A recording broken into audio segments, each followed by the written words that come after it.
Hello everyone, ये video जो है वो क्लास 3 के स्टूडेंट्स के लिए है और क्लास 3 में आज हम लोग संस्कृत का लेसन 3 करने वाले हैं।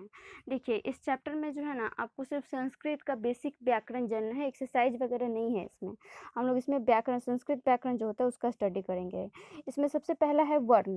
देखिए, वर्ण क्या होता है? वर्ण आप लोगों को बताए होंगे हम कि ध्वनि का सबसे छोटा जो टुकड़ा होता है, अभी हम लोग ग्रामर में भी पढ़े थे, जिसको हम लोग और नहीं तोड़ सकते, उसी को हम लोग क्या कहते हैं? वर्ण कहते हैं।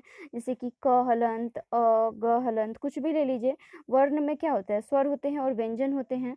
स्वर कौन से स्वर किसको कहते हैं? तो स्वर ऐसे वर्ण होते हैं जिनका उच्चारण क्या करते हैं हम लोग? स्वतंत्र रूप से करते हैं। जैसे कि अ बोल रहे हैं तो अ बोलने में किसी और वर्ण की सहायता तो नहीं लेनी पड़ रही है, लेकिन वही जब आप क बोलिएगा ना तो क बोल रहे हैं तो साथ में अ भी निकल रहा है। तो ऐसा वर्ण जिसको उच्चारण करने में किसी दूसरे वर्ण का सहायता यानी कि स्वर का सहायता लेना पड़े, उसको हम लोग व्यंजन कहते हैं। और जिसको इंडिपेंडेंटली हम लोग बोल सकते हैं उसको हम लोग स्वर कहते हैं। स्वर के जो है 3 प्रकार होते हैं: हर्ष स्वर, दीर्घ स्वर और प्लुत स्वर। हर्ष स्वर में जो है आपको कम समय लगता है, मतलब आपके मुंह से जो है ना कम हवा निकलेगा। जैसे कि ई बोल रहे हैं छोटा वाला ई, अ बोल रहे हैं छोटा वाला ऊ बोल रहे हैं तो कम हवा मुंह से निकलता है। और वहीं जो आपको दीर्घ स्वर होता है उसके उच्चारण में ज़्यादा समय लगता है, मतलब कि उसको उच्चारित करते समय जो है ना आपके मुंह से ज़्यादा हवा बाहर निकलेगी। जैसे कि ई बड़ा वाला या फिर बड़ा वाला ऊ, ठीक है? तो ऐसे वर्णों को जो है हम लोग दीर्घ स्वर की कैटेगरी में रखते हैं। इसके अलावा होता है प्लुत स्वर। प्लुत स्वर में जो है आपको सबसे ज़्यादा समय लगता है, मतलब कि 3 मात्रा का समय लग जाता है, 3 गुना समय। तो उसको हम जैसे कि मान लीजिए आप बोल रहे हैं ओम, तो ओम बोलने में ज़्यादा समय लग रहा है, तो यही कारण है कि इसको हम लोग प्लुत स्वर के कैटेगरी में रखते हैं। अब व्यंजन अभी-अभी आप लोग को बताएँ कि क्या होता है, जिसको हम लोग इंडिपेंडेंटली नहीं बोल सकते हैं, स्वर की सहायता से उसका हम लोग उच्चारण करते हैं। क से लेकर ह तक के सभी वर्ण जो होते हैं वो क्या होते हैं? व्यंजन होते हैं। और क में क्या होता है? आपको अ मिला हुआ रहता है, क्योंकि अभी भी बताए हैं कि उच्चारण उसका हम लोग स्वतंत्र प्रकार से नहीं कर सकते हैं। व्यंजन की अगर हम लोग क्लासिफिकेशन की बात करें तो इसको जो है 3 क्लासेस में डिवाइड किया गया है। कौन-कौन है?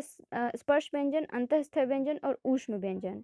स्पर्श व्यंजन में कौन-कौन आता है? क वर्ग, च वर्ग, ट वर्ग, त वर्ग और प वर्ग, जो कि आप लोग को ग्रामर में इसको हम बहुत डिटेल में बताए थे। और ऐसे भी आप कह सकते हो कि क से लेकर म तक जितना आपको वर्ण है वो क्या है? स्पर्श व्यंजन में आता है। इसके अलावा अंतःस्थ में 4 व्यंजन आते हैं: य, र, ल और व। और ऊष्म व्यंजन में भी जो है आपको 4 वर्ण आते हैं: तालव्य श, मूर्धन्य श, दंत श और ह। इसके अलावा जो छ, त्र, ग्र, ज्ञ है ना, या फिर स्र वगैरह, उनको हम लोग संयुक्ताक्षर व्यंजन कहते हैं, क्योंकि ये जो होते हैं दो भिन्न-भिन्न व्यंजनों के मिलने से बने हुए होते हैं। अब हम बात करते हैं अनुस्वार की। अनुस्वार जो होता है ना, जो ऊपर एक बिंदु होता है, जैसे कि रंक, संग, ढंग, बंदर वगैरह में हम लोग देते हैं, उसको हम लोग अनुस्वार कहते हैं, मतलब अंक की मात्रा। और विसर्ग जो होता है वो अह की मात्रा होती है। साइड में जो 2 ठो बिंदु होता है, जैसे कि प्रायः लिखते हैं, क्रमशः लिखते हैं, प्रातः लिखते हैं, तो उसमें अह की मात्रा का विसर्ग जो है हम लोग लगाते हैं।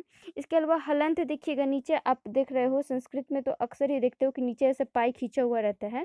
जैसे कि यहाँ पर देखिए फलम में ऐसे खींचा हुआ है नीचे पाई, इसको हम लोग हलंत कहते हैं। हलंत लगाने का मतलब ये हुआ कि जैसे कि क, अभी आप लोग को बताया कि क बोल रहे हैं तो अ भी साथ में बोल रहे हैं, तो हलंत लगाने का मतलब ये हुआ कि उसमें से हम क्या किए? अ को हटा दिए, माने स्वर को हटा दिए, तो वही हो गया हम लोग का क हलंत, ठीक है? मतलब कि उसमें से अ को हम हटा दिए हैं, ठीक है? स्वर विहीन ये व्यंजन होते हैं। इसके अलावा लिंग की अगर बात करें तो लिंग जो होते हैं आपको संस्कृत में 3 प्रकार के होते हैं: पुल्लिंग, स्त्रीलिंग और नपुंसक लिंग। पुल्लिंग से पुरुष जाति का बोध होता है, स्त्रीलिंग से स्त्री जाति का बोध होता है, और नपुंसक लिंग से नॉन लिविंग थिंग जो होता है ना, जिसमें जान नहीं होता है, उनका बोध होता है, जैसे कि किताब वगैरह, ये सब नपुंसक लिंग में आते हैं।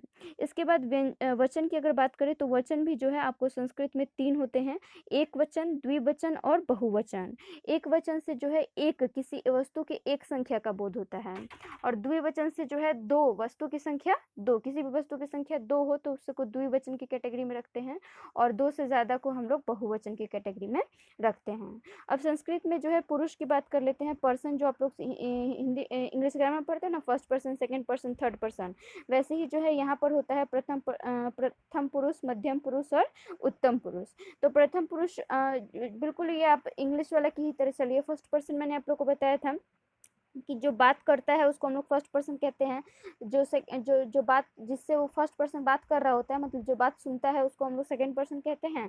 और जिसके बारे में बात होता है वो क्या होता है, आपको थर्ड पर्सन होता है।